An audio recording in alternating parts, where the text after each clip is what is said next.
Purple Daily is daily Vikings entertainment. We just want the Vikings to win a Super Bowl before we die. I will ride with this group. Seriously, man.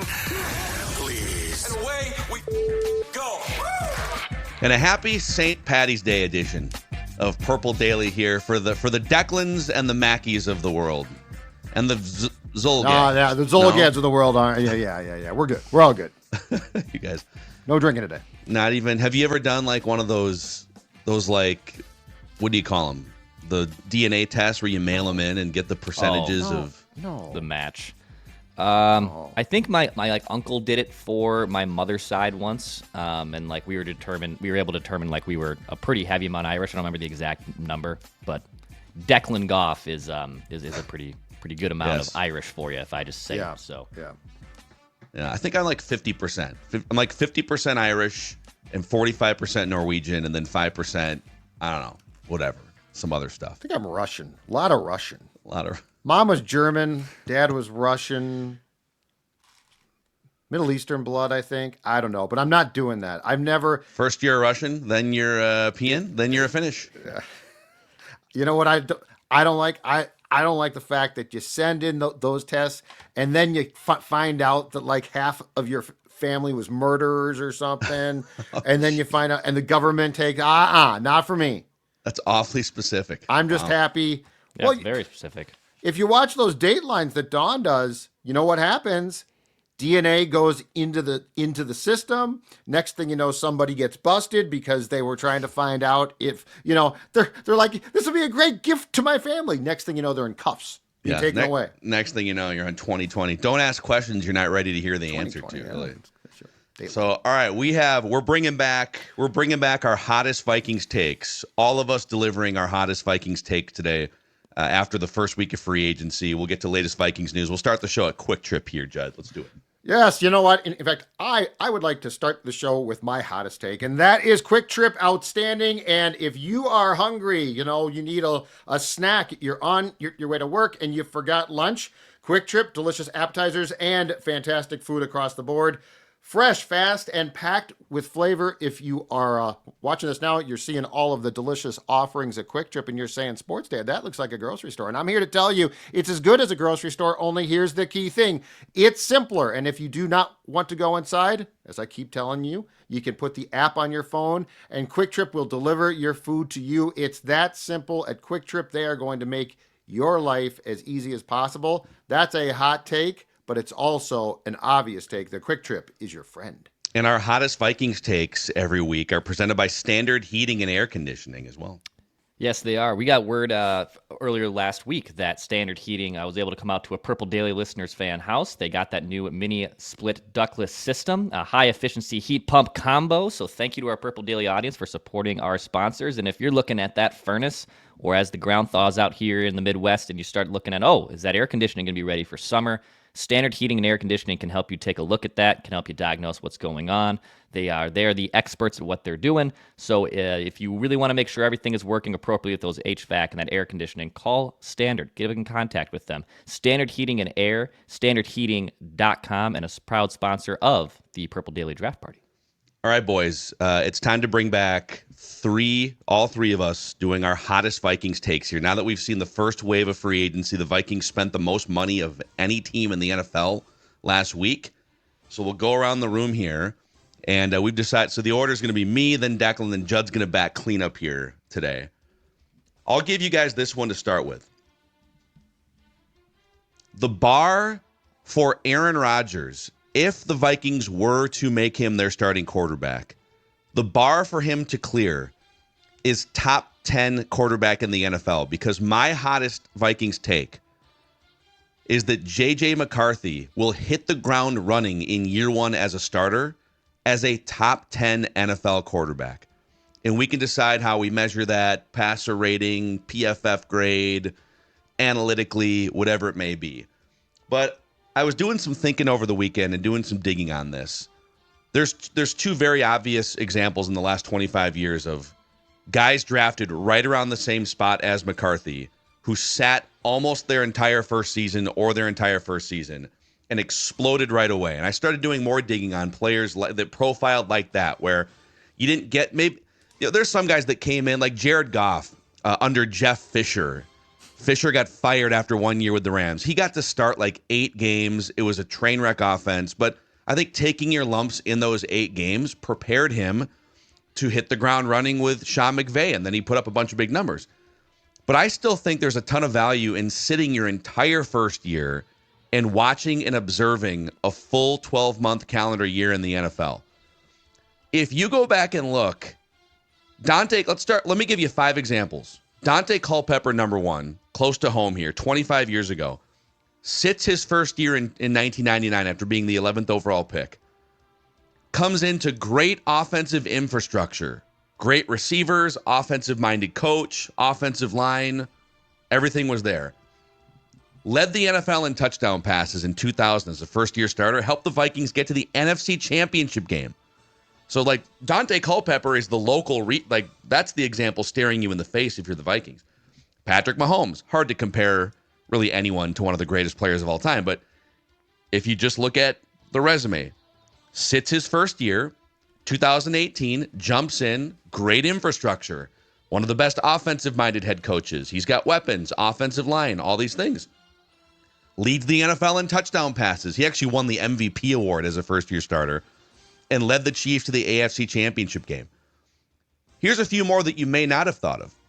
These are highly drafted guys. You could put Tom Brady on this list, but he was a 6th rounder. Of course, he's going to sit the first year. Colin Kaepernick was a 2nd-round pick. He sits the entire first year, 2011, jumps in a few games into 2012, hits the ground running, great infrastructure, offensive line, Jim Harbaugh, head coach, stability, a running game. He leads the NFL in yards per attempt as a first-year starter and took the Niners to the Super Bowl. Chad Pennington, Declan's guy, Chad Pennington, from 25 years ago. So he sat the first 2 years, which is a little bit of a distinction, but he jumps in, leads the NFL in completion percentage and passer rating right out of the gate, helped the Jets to a 41-0 win over the Colts in the wild card round. They did lose in the divisional round. And then Carson Palmer, who suffered a worse knee injury as a rookie, comes back. Now, his first year, he was solid. I think the Bengals went like 500, but they were trying to turn 15 years of ineptitude around in one season. And so that's just more of a load to carry than what JJ McCarthy is right now with a good franchise. But in year 2 as a starter, Carson Palmer led the NFL in touchdown passes, completion percentage, and led the Bengals to their first double-digit win season in 17 years. So there's a ton of examples staring you in the face of highly drafted quarterbacks sit for a year, observe, and then hit the ground running. So if you're the Vikings and you are actually thinking about this Aaron Rodgers thing, I think the only way you would do it is if you thought Aaron Rodgers can for sure be one of the 10 best quarterbacks in the NFL, which I think is the bar you have to set for JJ McCarthy. In fact, I had written down as a potential hot take that the Vikings will have a better record with JJ McCarthy than they would with Rodgers starting. The other thing, too, is Aaron Rodgers, you are not putting a Pro Bowl quarterback from last season like on your team. Oh, my God, you got a chance to get a Pro Bowl quarterback on your team. You are putting a guy who's 41, who's coming off a season in which in the second half he picked it up. But it wasn't like the Jets were good. And the reality is, yes, I think JJ McCarthy is more prepared physically as well as mentally in the place in his life right now to be the starting quarterback and have more success. And unless you think not practicing in 2024 is a death knell, okay? The opportunity to sit and learn. He met with O'Connell at least weekly, if not more. They did all of that work with the Darnold had the what's it called, the thing on his head, the A whatever. Yeah, like the VR. Yeah, system. Thank you. Oh, and so like they did all of that work. If you look at this, JJ McCarthy has been set up to succeed. And JJ McCarthy, in my opinion, is a mature enough kid that I'm not concerned about that part. And I actually think that JJ McCarthy right now thinks football is a hell of a lot more important than Aaron Rodgers does. So, like, you tell me, what is the other than trolling the Packers, which I think the Wilfs love, but other than trolling the Packers and getting a guy with a big name, you know, the Boston Braves at the end of his career got Babe Ruth. They got we got Babe Ruth. You got Babe Ruth. Okay, cool. Guess what? He's washed up. So you tell me, what is the incentive to abort mission right now with what you just said, Phil, which I think is 100% right.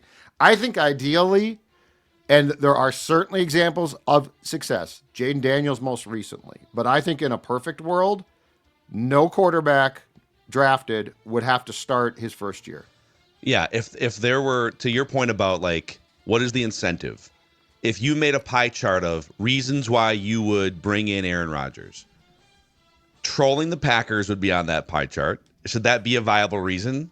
I don't know. Used to be. It's kind of fun. With Favre it was, Yeah. because you didn't have a quarterback. But it shouldn't trump winning football games. There is a fun factor and a marketing factor to this. When Brett Favre came in 2009, the Vikings were the center of the NFL universe. ESPN, I mean, Judd and I covered that team as beat writers, me at KFXN Radio, you at Star Tribune, and we were out there every day at practice for 5 months or whatever. Yep. And ESPN had a satellite truck parked outside Winter Park pretty much every week for like 5 months. The Ed Werders and the Rachel Nichols and all these reporters were just sitting out there. And if you're the Wilfs and you're like fourth year owners of this team, it's kind of fun. Like, you're winning games, but also the Vikings brand is being showcased all over the place. You'd have that with Aaron Rodgers. You would literally have national attention on your team more than you've had in 15 years. But again, should that trump winning football games? So if you go to the other pieces of the pie chart of why would you do this, I think you back to my hottest take, you have to determine, yes, we have evidence on film in our conversations, knowing what we know about JJ McCarthy, that there is a strong, strong chance Aaron Rodgers can be he was maybe like the 16th best quarterback in the league with the Jets by the end of the year, that with this infrastructure, he'll be 6th, 7th, 8th, and a guy that can really carry this thing to the Super Bowl. And I don't know, man, like, the only guy that's ever performed at that level at this age is Tom Brady. The sample size is 1 in the history of the NFL. Right. But the sample size of guys who were highly drafted and sat their first year, observed for 12, 15 months, and then were thrown into the fire with good infrastructure, Culpepper, Mahomes, Kaepernick, like, there's a longer list of those examples than 41-year-olds trying to walk in the shoes of Tom Brady. So there you go. There's I agree completely. It's a fun premise to entertain, and we've done it now for a week. I agree. And I know that I'm the one that kind of put you in KOC's shoes, but I'm a JJ McCarthy guy. So you don't do what the Vikings have done, which, by the way, conversely to the Rodgers conversation, I applaud completely. Like, I think the Vikings have done a great job here. They've cultivated this kid. He clearly is also the exact type of personality and seemingly person that you want. So I guess I don't understand why you would go off the track now when there has been no evidence at all, unless they know something that we don't know, which is possible, but I don't think so. Unless they know something about him personality-wise or physically. Why would you turn it over to a guy who probably has a 85% chance of being a has-been? Yeah. And it's not his fault. He's 41. Yeah. Yeah. Let the Steelers. That's kind of where I'm at here. Is Well, if it happened, listen, this show would be a ton of fun covering it, and it would be a blast from a storyline standpoint. But I think you just let the Steelers ride out the last year or two of his career. Don't forget, Phil, he might retire too. I might just walk away. To that point, his ego can't allow him to let the Jets, the last 2 years with the Jets, be the lasting memory for him, right? I know. He's not, and now maybe he goes to the Steelers or the Giants, and it's just as bad, if not worse, because he's older. But in his mind, he does not want his legacy. We went through this list like a month ago. If you take the top 12 greatest quarterbacks of all time, which is kind of a subjective list, and it's him and like 11 other guys, there's really no comparable example of someone train wrecking the end of their career with a different team. Maybe like Johnny Unitas, we said, from 60 years ago. Though, right? I think Yeah, he was just a like backup with the the Rams eventually. or the Chargers. Yeah. Yeah, so no, this So would be. his ego won't allow for it. All right, Dex, what is your hottest Vikings take? All right, so I wasn't able to join you guys for the Jordan Mason episode yesterday, but I have a hottest take involving Jordan Mason, the Vikings' new running back. So my hottest take is the Vikings should not use a meaningful draft pick on a running back after the acquisition of Jordan Mason. That is my hottest take in a deep running back draft class too. So let's go over what the Vikings have now done at running back here in free agency. They've given Aaron Jones, 31-year-old Aaron Jones, $13 million guaranteed over the next 2 years. They just signed Jordan Mason to a 2-year, fully guaranteed $7 million contract, which is obviously a bargain. And Jordan Mason is awesome. I love what Jordan Mason brings to the Niners. He only has 250 touches to his name when he's been plugged into that offense. He has been incredibly productive. So now you're going into the draft, and you're potentially going to add a third player into that mix. Obviously, the Vikings only have 2 draft picks as of right now in the top 100 selections. So my grand point is, if you're going to either move back or get another day 2 pick, I don't want to see that going at a running back. And to be honest, I would have rather have had this happen in reverse. I would have rather have said just goodbye to Aaron Jones, go get Jordan Mason, and then if you wanted to draft someone to pair, that makes more sense to me. I'm actually a little kind of confused at their strategy overall at running back here for 2025 in a very deep running back class. But now that you have kind of made your bed with your decision makings, and I, again, love Jordan Mason, I don't know if I get the whole Aaron Jones re-signing now, though I think it's more perplexing to me. So that's why, if you're going into this draft, even with a deep running back draft class, I'd actually rather you not use one of your meaningful picks on a running back. Let me rewind the clock to 1998. When the Vikings had the Vikings went in with a really good roster into the 1998 draft, a playoff team almost every year in the 90s, and they had some needs maybe on defense. But they went into that draft not like desperate, we need a center or we need it, which they've done at times over the last 25 years. They went in eyes open saying, hey, let's see what happens. Let's see if a gem falls to us. Chris Carter and Jake Reed already on the team. And they kept their eyes open, and Randy Moss fell down to the late teens or the early 20s. Early 20s. They didn't need a wide receiver, but Randy Moss was sitting there. So they said, okay, I guess we'll take Randy Moss. And boom, they had the greatest offense of all time in 1998. They didn't need Adrian Peterson in 2007 when they had Chester Taylor signed as a free agent, he was like a 1,200-yard back, right, as a starter in 2006. Mm-hmm. But, I mean, I guess Adrian Peterson's sitting there, so I would amend if I were delivering a rebuttal to Declan's hottest take, and it's a good take, is I think what they've done at running back with Jordan Mason and Aaron Jones makes it so that they no longer are desperately searching for a running back in the draft. But if one of those Ohio State kids falls to the back of the 3rd round, I'm still drafting one of those guys. Yeah. But you go in not reeking of desperation for a starting running back. Aaron Jones, by the way, you could get out from underneath that after 1 year. Both of them you can.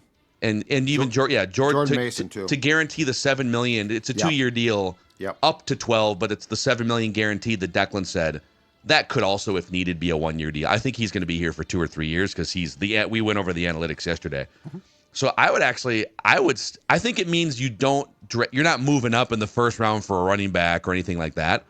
But if there's some dude sitting there, and Thor has gone over all these guys, right? His guy Devin Neal from Kansas. If there's guys like that on day 2 or day 3, and maybe you picked up another interior pass rusher on day 1, I got my eyes open still for a running back. Let's do it. I get Declan's point. I get Declan's point on the draft. I will say this: the Jones thing now does not surprise me.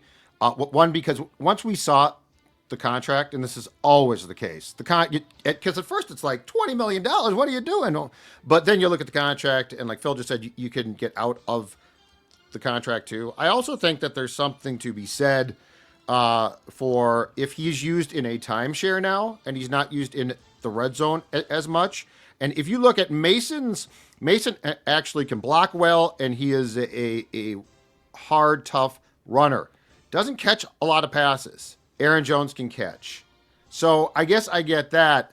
I am with you on the draft part, but I think now it's crystal clear, right? Unless there's a guy there at 24 that they absolutely love, they're trading back, right? This probably won't happen, but like if Ashton Ginty somehow falls to 24, I think, and he's the best player on your board. Yeah. You should take him. You're in a position to just go best player available, and there's a chance running backs could be best player available for you. Or if a guy like that falls and there's a bunch of teams that love him, do you get way more in a trade? And I tend to agree. I think if a guy falls and it's like, hold on a second, something's wrong here, take him. But I also think that they could put themselves in a position then to trade back and do really well. You know what they call that in football? Optionality. Oh, I love optionality. Optionality. I love optionality. I also love, because of this stuff, I love where they're at in the draft to create that now. To create optionality? Yeah, because if you look now, it's like, yeah, defensive tackle would be nice, but it's not like, oh my God, if you don't get one, you're screwed. A running back would be nice, but it's not like, oh my God.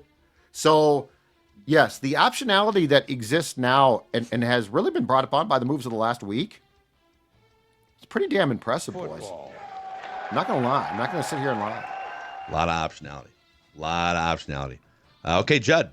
Okay. What is your hottest Vikings take? My hottest take is at some point next season, perhaps even the end of next season, that as far as the offensive line rankings go in the National Football League, the Vikings will be number one.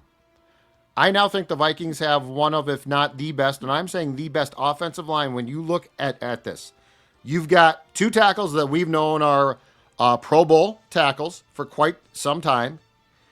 A right guard who's mean, who's nasty, and who's going to block his ass off. Smells funny. Yeah. You've got a center who's never smiled a day in his life and wants to rip your soul out. And you have a question at left guard, but I'm going to go back to what I've always said.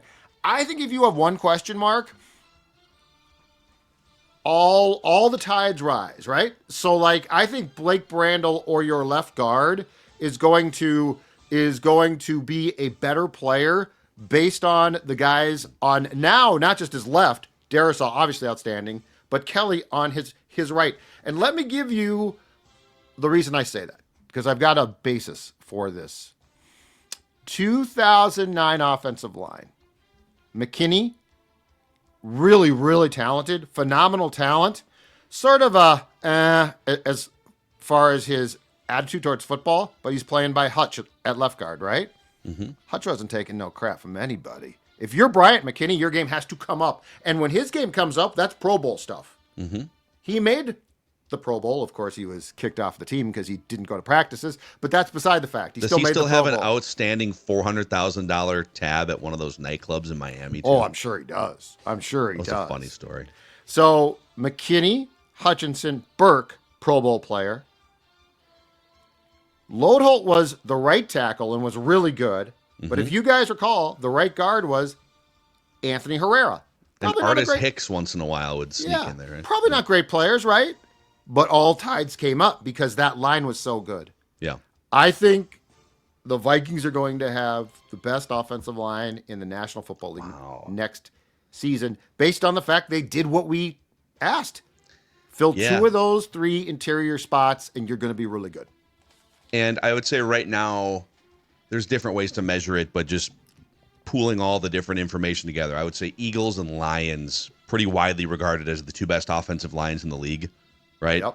Well, the Eagles lost Mekhi Becton, their 360-pound brick house, to the Chargers in free agency. And then the Lions lost their veteran right guard, Kevin Zeitler, to the Titans. Now, they've got four other really good offensive linemen on both teams, and you could probably plug someone in, the same theory you just had about the Vikings. Sure.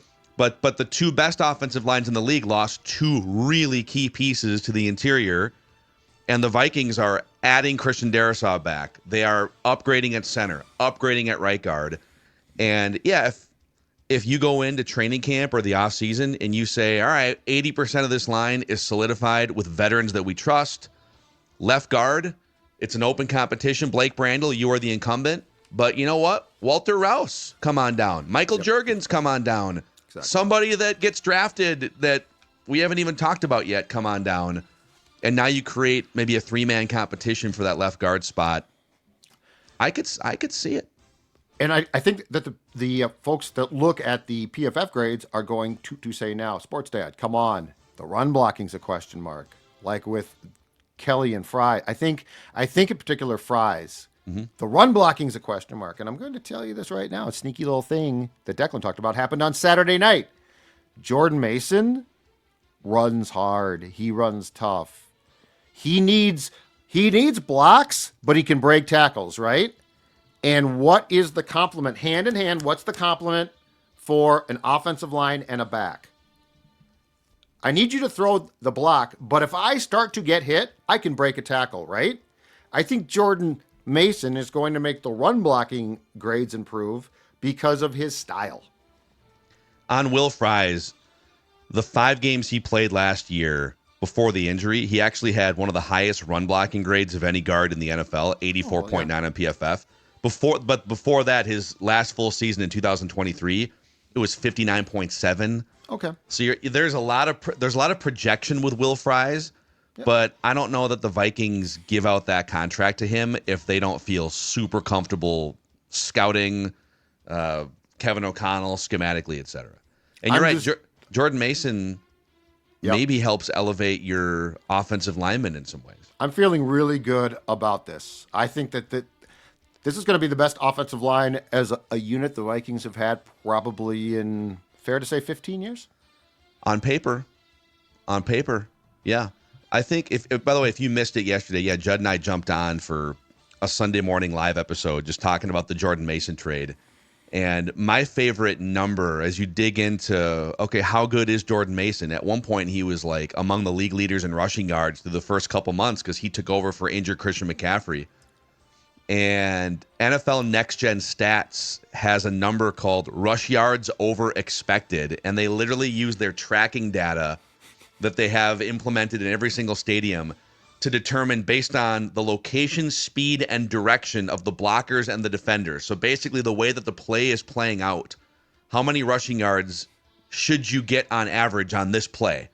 Okay, the way it's blocked, the way the defenders are running, this is supposed to be like a 6-yard gain here. Yep. But Saquon Barkley made it a 20-yard gain because he's awesome and he's Saquon Barkley. So the NFL leaders in rush yards over expected on a per carry basis last year were, including quarterbacks, number 1, Lamar Jackson, number 2, Derrick Henry, number 3, Saquon Barkley, number 4, Jordan Mason, number 5, Jaden Daniels. A little bit of a small sample size alert there. But in college and in the NFL, Jordan Mason has averaged over 5 yards a carry consistently, even though he's never been a bell cow who gets, the 300 carries that a Saquon Barkley gets. So for a 6th-round pick next year, I know. You traded Ed Ingram basically for Jordan Mason.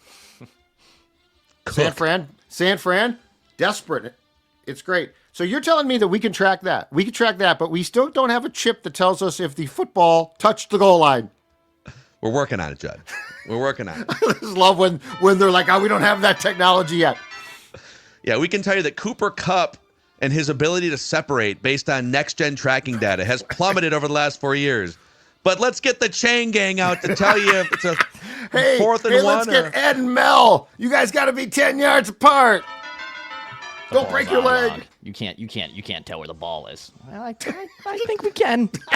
Dude, baseball's hilarious too because now you're watching these spring training games and Pablo Lopez can just snap his finger and instant review of a ball and a strike.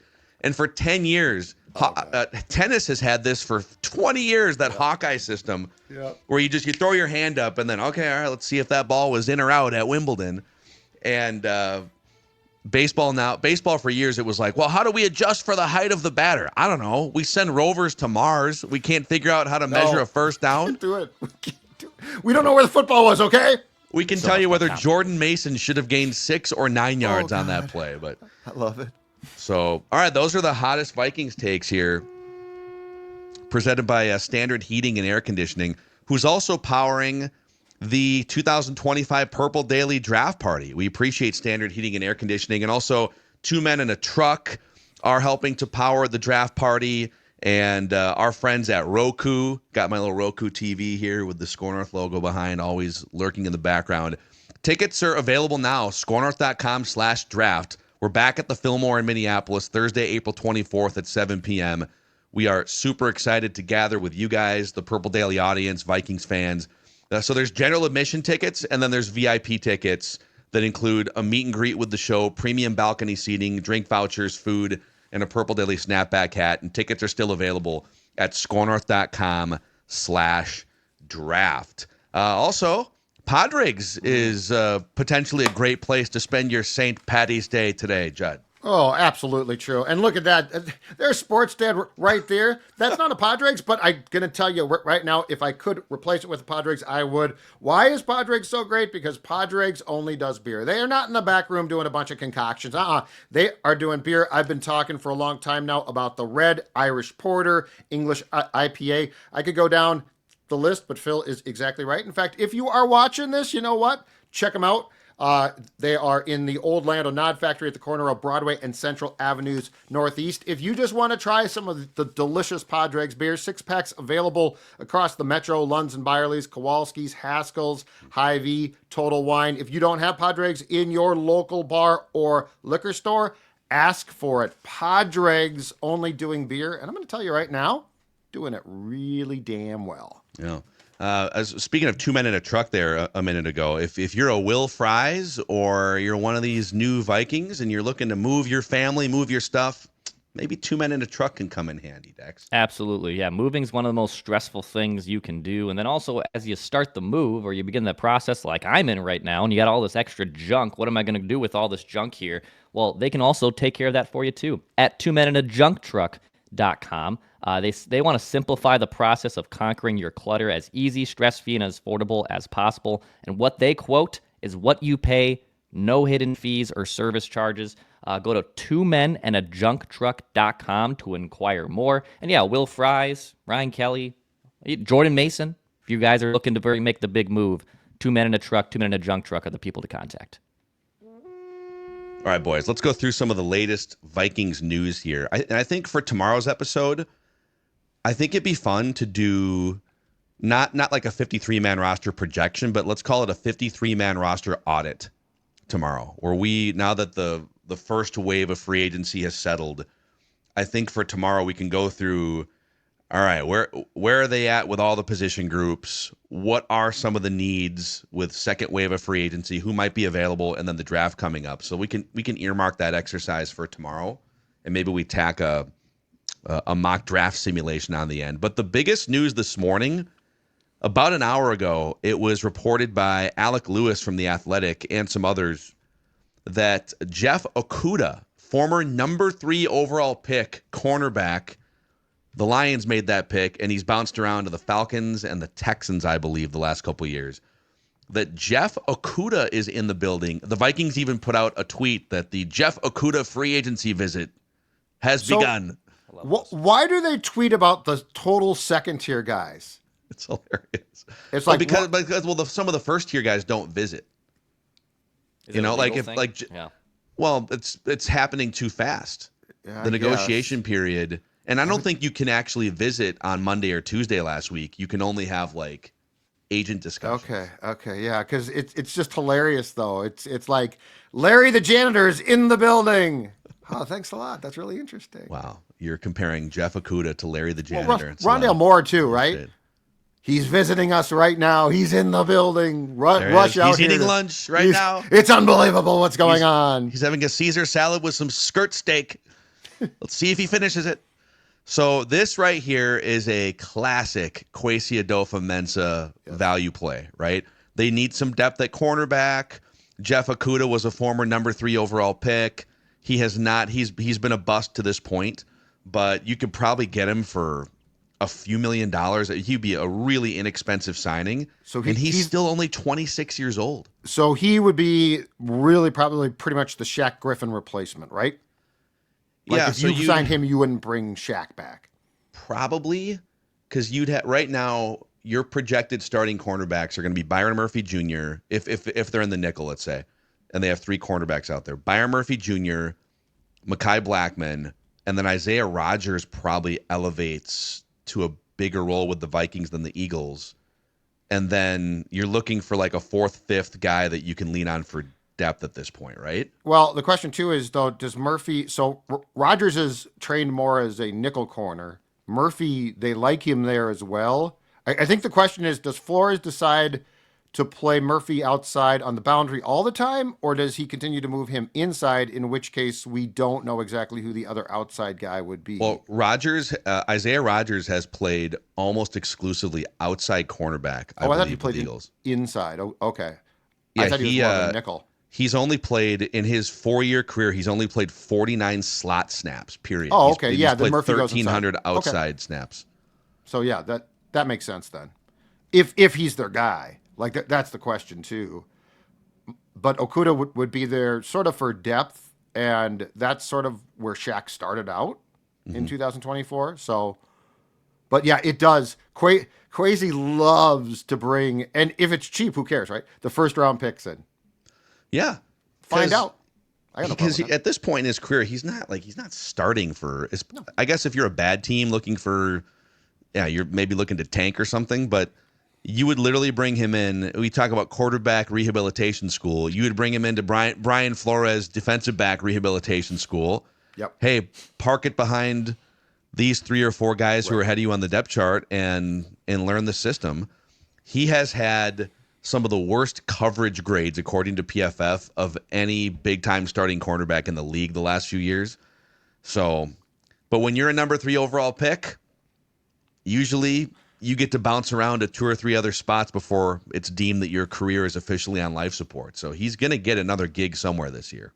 I think the one thing, too, that's become an important discussion point now with the changes made in the past week defensively are now that your interiors, seemingly health provided, obviously, is bolstered, what are the coverage responsibilities like as far as, like, if this works, you're going to get pressure now outside and inside, which you flat out basically did not get. Well, if you're going to get pressure from both, your coverage responsibilities are still important, but you're probably not going to be asked to hang and hang because the quarterback has to, at some point, get rid of the football. So I do think that the secondary's responsibilities are probably lessened a little bit by the fact that there's a very good chance that you are now going to get a lot more pressure, or you should, from the defensive tackles. Yep. It makes jobs easier, 100%. Okay, latest Vikings news. Let's give you the QB2 or maybe even QB1 update, depending on who they bring in. So we'll start with Aaron Rodgers, who would be a QB1 if he signed with the Vikings. The latest reporting over the weekend, he wants $30-ish million a year. Although I think if it's the Vikings, it sounds like he's not going to play for $1 million, but like that's negotiable. He wants to play for the Vikings above the Giants and the Steelers. He's willing to wait on the Vikings while he makes the Steelers and Giants sit there with the offers they've made already. Of course he is. And the Vikings have not completely shot this down yet, according to many national and local reporters. So that's the general Aaron Rodgers update at this point. I think, and I'll give you the QB2 update here in a second too, because another name or two off the board. But does this then just drag out? Because the Vikings have no reason. Why would the Vikings close the door on an option if McCarthy shows once they get to minicamps, OTAs, that the circumstances have changed? That, he had a setback or he looks terrible, or I don't think those things are going to happen. Right. But if you're the Vikings, you might as well just keep all options open until training camp. From the Vikings' perspective, perhaps, but here's my question: so let's just say that the Vikings take that stance. Hey, dude, hang out, hang on the beach in your parka, moo. I don't know what that thing is, but you know what? You just hang on the beach, and we'll call you if we need you. Don't call us. If you're Rodgers, so let's just say this, okay? Let's say that the Vikings play this fast and loose, and that we go into the draft. And the reports are still that the Titans would like to move that top pick. So the Giants say, screw it, we're trading up. We're going to go get Cam Ward, who it sounds like clearly is the best now unquestioned quarterback in this draft. Okay, so the Giants take care of that. So now we're down to Pittsburgh. Like, I just wonder, to me, at some point in time, Rodgers needs to make a decision and quit. Here's what I love. It's a life decision for him. Give him his time. Okay, first of all, free agents are signing, and Aaron Rodgers is no longer a priority guy. And if you are not a priority guy, these guys race to sign contracts. So quit with this. He deserves that. This is a big decision. He's a professional football player. He needs to decide.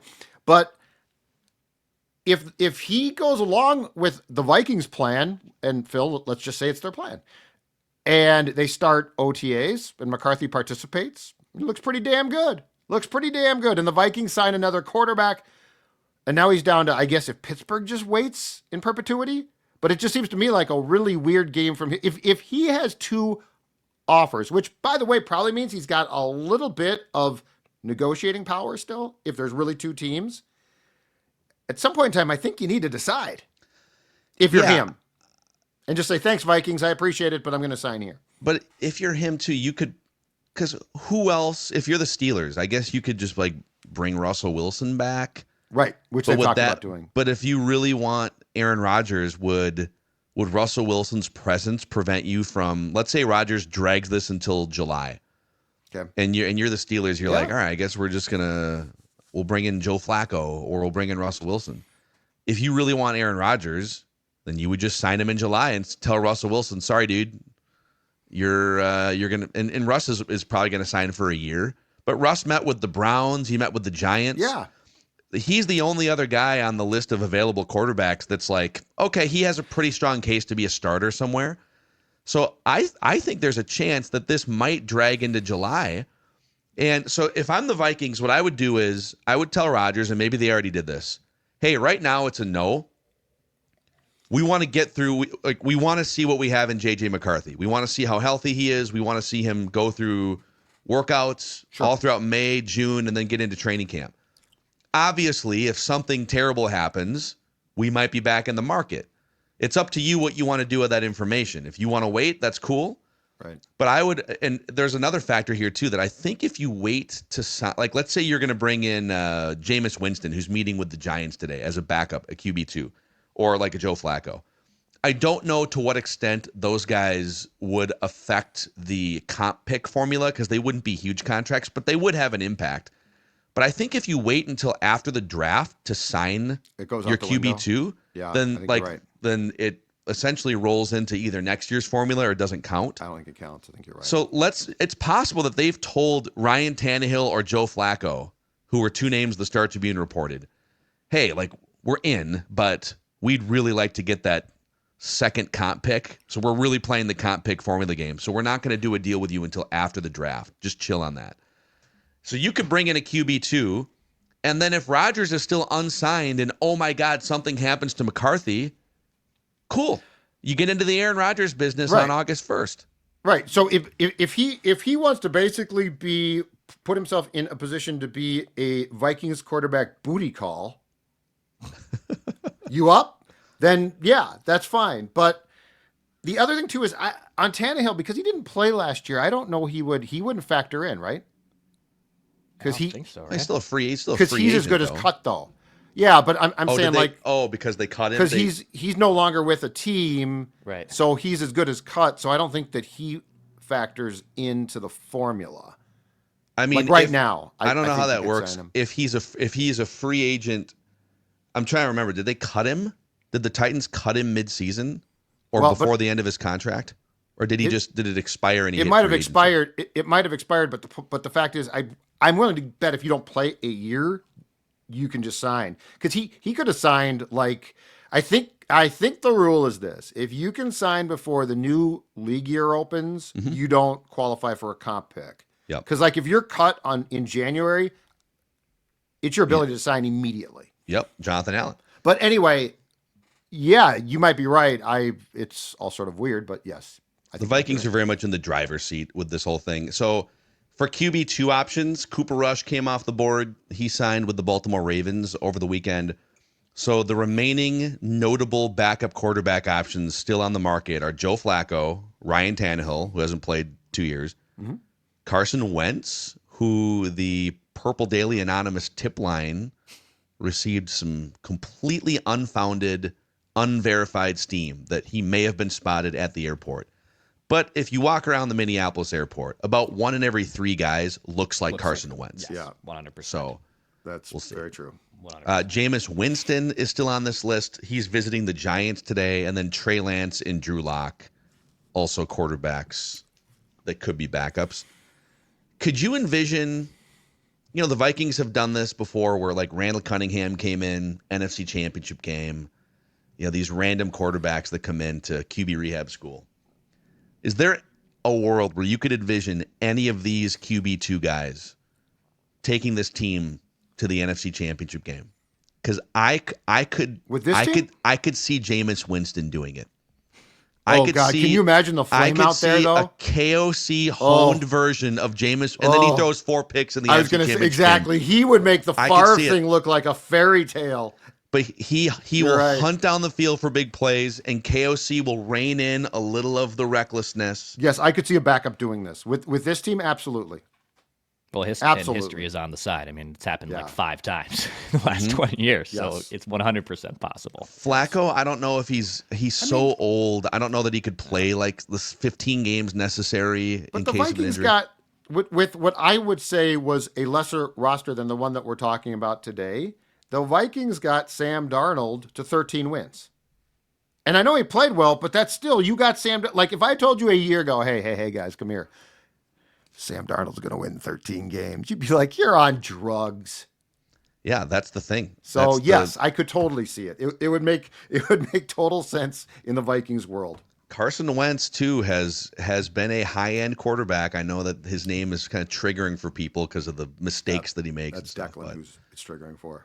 I'm fine with it. It's be kind of fun to see. I'm fine with it. But yeah, right coach, right system, good offensive line. And Carson Wentz kind of fits the Kwesi. He's a former high-end draft pick guy. Now he's like, Okudah's 26. Carson Wentz is in his 30s now. So at some point, once you get old enough, it doesn't really matter. But so there's your latest QB2 update, your latest Vikings news here, boys. Carson Wentz at the airport. I love it. Spotted. Has anyone else sent us that, or just the one? Yeah, I did I always like to just do the search of latest tweets with like keyword names like that, and I didn't find anything else that was like, I swear to God, I just saw Carson Wentz deboarding my plane or anything. So one guy. I feel like if he was on a plane at MSP, there'd be at least 10 tweets about it. Yeah. Right. Even like some Purple Daily tip line. Some photo of him like getting his overhead bag out, like some low quality kind of half grade photo. Like, yeah, we'd be able to see it. But you're right that there is so many Carson Wentz lookalike dudes. And honestly, that might be burned. I'm at the airport next week. I'm gonna be on the lookout for Carson Wentz lookalikes. I'll report. How many people look like Carson Wentz? Probably have like the hat, the golf hat pulled down. Yep. Probably wearing, I don't know, hooded sweatshirt, whatever. So, all right, keep the tips coming in, though, even if they're inaccurate. Let us, the professionals, vet the Purple Daily anonymous tip and just talk about them. And let's do a little 50. I mean, we'll see if more news comes down today, which there may be, but let's do a little 53-man roster check-in after the first wave of free agency here. Purple Daily, Daily Vikings Entertainment. We just want the Vikings to win a Super Bowl before we die.